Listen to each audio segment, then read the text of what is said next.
الحمد لله الذي لم يزل عالما قديرا حيا قيوما سميعا بصيرا، والصلاة والسلام على من أرسله بالحق بشيرا ونذيرا وداعيا إليه بإذنه وسراجا منيرا، وعلى آله وأصحابه كثيرا كثيرا. أما بعد، فأعوذ بالله من الشيطان الرجيم. بسم الله الرحمن الرحيم. إن الذين قالوا ربنا الله ثم استقاموا تتنزل عليهم الملائكة ألا تخافوا ولا تحزنوا وأبشروا بالجنة التي كنتم توعدون. آمنت بالله صدق الله مولانا العظيم وبلغنا رسوله النبي الكريم الأمين الرؤوف الرحيم، ونحن على ذلك لمن الشاهدين والشاكرين، والحمد لله رب العالمين. الصلاة والسلام عليك يا سيدي يا رسول الله، وعلى آلك وأصحابك يا سيدي يا حبيب الله. الصلاة والسلام عليك يا سيدي يا نبي الله، وعلى آلك وأصحابك يا سيدي يا حبيب الله. الصلاة والسلام عليك يا سيدي يا أنيس الغريبين، وعلى آلك وأصحابك يا سيدي يا قائد الغر المحجلين. انتہائی عزت و وقار کے لائق برادر اکبر خطیب ملت اسلامیہ عزت مآب علامہ پیر محمد اسلم رضوی صاحب زید مجدکم، انتہائی محبتوں کے لائق جملہ عزیز القدر علماء کرام، نعت خانہ نشین لسان، اور آج کی اس باوقار اور مقبول مجلس میں شرکت کی سعادت پانے والے خوش بخت اور خوش نصیب بزرگوں، دوستوں اور بھائیوں، السلام علیکم ورحمۃ اللہ.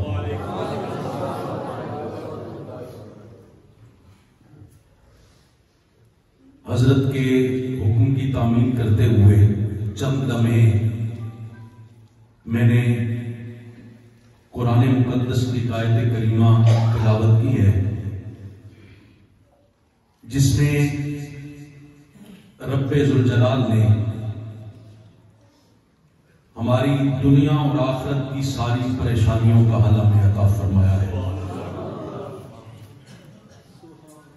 برادران عزیز وقار، دنیا کے اندر دو مسئلے ایسے ہیں جن کا حل نہ پہلے کسی کے پاس تھا، اور آج بھی اگر کوئی قرآن مقدس اور حضور نبی رحمت صلی اللہ علیہ وسلم کی بارگاہ کی طرف نہیں دیکھتا تو آج بھی دنیا کے پاس ان مسائل کا حل نہیں ہے. اور وہ مسئلے یہ ہیں کہ ہر بندہ اپنی زندگی گزارتے ہوئے اس خوف اور خدشے کا شکار رہتا ہے کہ اگر مجھے کچھ ہو گیا، مجھے موت آ گئی، میں دنیا سے رخصت ہو گیا، تو میرے بعد آنے والوں کا کیا بنے گا؟ میری اولاد کو کون پالے گا؟ میرے گھر بار کا کیا بنے گا؟ میرے معاملات کیسے چلیں گے؟ اور اس طرف سے توجہ ہٹے تو پھر یہ خوف دامنگیر ہو جاتا ہے کہ چلو پچھلے جس طرح مرضی گزارا کرتے رہیں گے، میں دنیا سے چلا گیا تو آگے چل کے میرے ساتھ کیا ہوگا؟ وقت مختصر ہے. میں نے بڑے بڑے دہریہ مزاج لوگ اپنی زندگی میں دیکھے ہیں جو بڑھاپے میں پہنچ کر تصوف کے ساتھ اپنا رشتہ جوڑنے کی کوشش کرتے ہیں. ہماری پاکستان کی تاریخ میں ایک وزیر اعلیٰ گزرے ہیں، حنیف رامے. حضور سیدی ضیاء الامت رحمۃ اللہ علیہ نے اس کی کونگیوں پر تنقید کرتے ہوئے ایک جملہ لکھا کہ جس طرح حنیف اور رامے کی ترتیب اور ترکیب میں کوئی مماثلت نہیں ہے، کوئی جوڑ نہیں ہے، اسی طرح اس کی شخصیت میں بھی ایسی ہی بے ربطی پائی جاتی ہے۔ وہ بھی مرنے سے پہلے اخبارات میں تصوف پہ مضامین لکھتا ہے۔ تجھے دو خوف، دو خدشے، دو بیماریاں، دو مسئلے، یہ دنیا کے اندر آج تک کوئی حل نہیں کر سکا۔ حضور نبی رحمت صلی اللہ تعالی علیہ وسلم نے قرآن مقدس کی اس آیت کریمہ کے اندر پروردگار عالم کی عطا سے ان دونوں مسائل کا حل عطا فرماتے ہوئے فرمایا کہ اپنی زبان سے پروردگار کو اپنا رب مان لو، پھر اس پہ مستقیم ہو جاؤ، اس پہ ڈٹ جاؤ، اس پہ استقامت اختیار کر لو،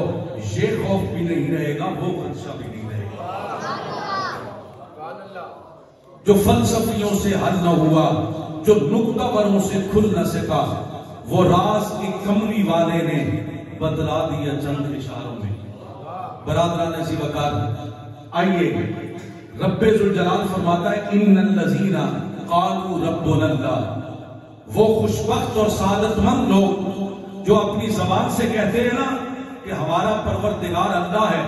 ہمارا رب اللہ ہے، ہمارا خالق اللہ ہے، ہمارا مالک اللہ ہے، ثم استقاموا، پھر اس پر ڈٹ جاتے ہیں، پھر ان کا بدن دو حصوں میں تو بٹ سکتا ہے پر وہ اس عقیدہ و ایمان سے نہیں پھرتے، پھر وہ آگ کے دریا تو عبور کرتے ہیں پر وہ اس عقیدہ و ایمان سے پیچھے نہیں ہٹتے، پھر وہ اپنے سینوں پہ پتھروں کو برداشت کرتے ہیں، آگ کے انگاروں پہ لیٹتے ہیں، مگر اس عقیدہ و ایمان سے پیچھے نہیں ہٹتے۔ تو رب ذوالجلال نے فرمایا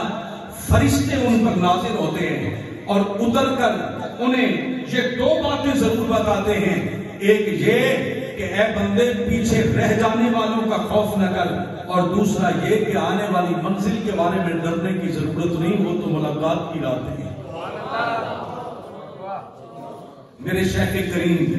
میرے مرشد کریم، میرے استاد کریم حضرت ضیاء الامت جسٹس پیر محمد کرم شاہ نظری رحمۃ اللہ علیہ، برادر مکرم علامہ پیر محمد اسلم رضوی صاحب، ان کے ساتھ میری دوستی، بھائی چارہ، رشتہ محبت اب سالوں کا نہیں دہائیوں پر محیط ہے، اور اس رشتہ محبت کو جو دوام ملا اس کا سبب اکٹھے پڑھنا بھی ہوگا، مگر میں یہ سمجھتا ہوں کہ ایک ہی وقت میں، ایک ہی لمحے میں ایسی پرنور گھڑیاں ہمیں میسر آئیں کہ ہم دونوں نے حضور ضیاء الامت رحمۃ اللہ علیہ کے دست حق پرست پر بیعت کی۔ وہ لمحات ہمارے لیے زندگی کے دنیا و ما فیہا سے زیادہ قیمتی لمحات ہیں۔ حضور سیدی ضیاء الامت رحمۃ اللہ علیہ، آپ بیمار ہیں، بیماری کے عالم میں آپ کے صاحبزادگان، اساتذہ، شاگرد آپ کے پاس موجود ہیں، وہ پریشانی کا اظہار کرتے ہیں، ان میں سے بعض رونے لگتے ہیں آپ کی کیفیت اور بیماری کو دیکھ کر۔ تو حضور سیدی ضیاء الامت رحمۃ اللہ علیہ نے ارشاد فرمایا، میرے عزیزو، رویا ان پہ جاتا ہے جو زندگی ضائع کرتے جا رہے ہوں، مجھے رب ذوالجلال کی رحمت و فضل پہ کامل یقین ہے، میں نے زندگی کا ایک لمحہ بھی ضائع نہیں کیا۔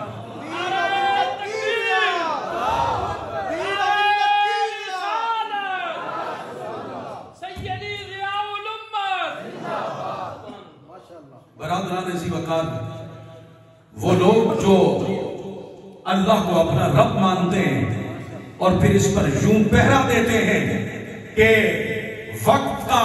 بادشاہ، وقت کا سلطان یہ پیغام دے کہ اے ضیاء الامت، اے کرم شاہ، میرے خلاف لکھنا چھوڑ دو ورنہ میں تمہارے اداروں کو قومی تحویل میں لے لوں گا۔ تو وہ جج کی عدالت میں کھڑے ہو کر، وہ درویش خدا مست جس کی اٹھتی ہوئی آنکھیں بہت کم کسی نے دیکھی ہیں، جس کا انس و انکسار اتنا ہے کہ سر جھکا ہوا نظر آتا ہے، جو سامنے دیکھنے کے روادار بھی نہیں ہوتے، وہ عدالت میں کھڑے ہو کے کہتے ہیں، شاید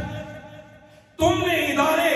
ان محلات کو دیکھا ہوگا، تم نے ادارے ان کمروں کو سمجھا ہوگا، تم نے بلڈنگ کا نام ادارہ سمجھا ہوگا،